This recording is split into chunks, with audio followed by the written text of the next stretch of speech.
Right off the bat, when we got married, we had a lot of life thrown at us. The first couple years of our marriage were me finishing up medical school, starting internship. We had a brand new baby. At the same time, we were dealing with some health issue that had not yet been diagnosed. The first years of our marriage were really challenging, and we were also alone. We didn't have anybody that was really surrounding us with love and encouragement and community. Fairly early on in our marriage, I realized that Bill was climbing the career ladder very quickly, and his career was very important to him. It went from just a little bit of travel and company commitments to a lot of travel, being gone all week, being gone lots of evenings and weekends even. So I felt like I was parenting alone, and I felt very alone. The low point for me was moving back to Dallas and spending more time with Jim than I had spent with him in a while, since we had lived in Atlanta, and really not feeling as though he understood me or knew me. I didn't feel that he respected my opinion. I didn't feel heard or really loved by him. The event that led me to want to change was that my mentor of 5 years at that point confronted me and said, "Jim, you are not a follower of Christ. This is not what following Christ looks like."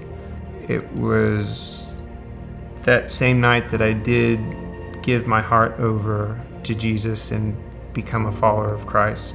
It was not long thereafter that I was praying to God, saying, "God, how come I don't feel closer to you?" And the Holy Spirit spoke to me in that moment and said, "Jim, until you address these issues in your marriage, you cannot have the intimate relationship that you want to have with me." As time went on, I felt amazingly alone, and that aloneness led to behaviors that I'm embarrassed by, and probably worse, hurt my beautiful wife and my kids unbelievably. I felt like there was no hope. I felt betrayed. I felt broken. At the same time, it was almost a sense of relief, because there had been such a weight and a tension in our marriage for so long that I felt like I had been waiting for it to break. Early on, Reengage was a safe haven for us. For the first time, we were around other couples who had struggles that we had also dealt with. It felt so wonderful to be in the company of other couples who were seeking a better marriage. I said no a bunch of times. I didn't want to open up some of those wounds that I would rather forget about. So finally I committed to go because a good friend encouraged me.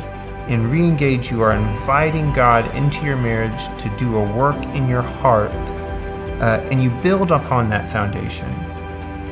Through Reengage, God softened my heart towards my spouse.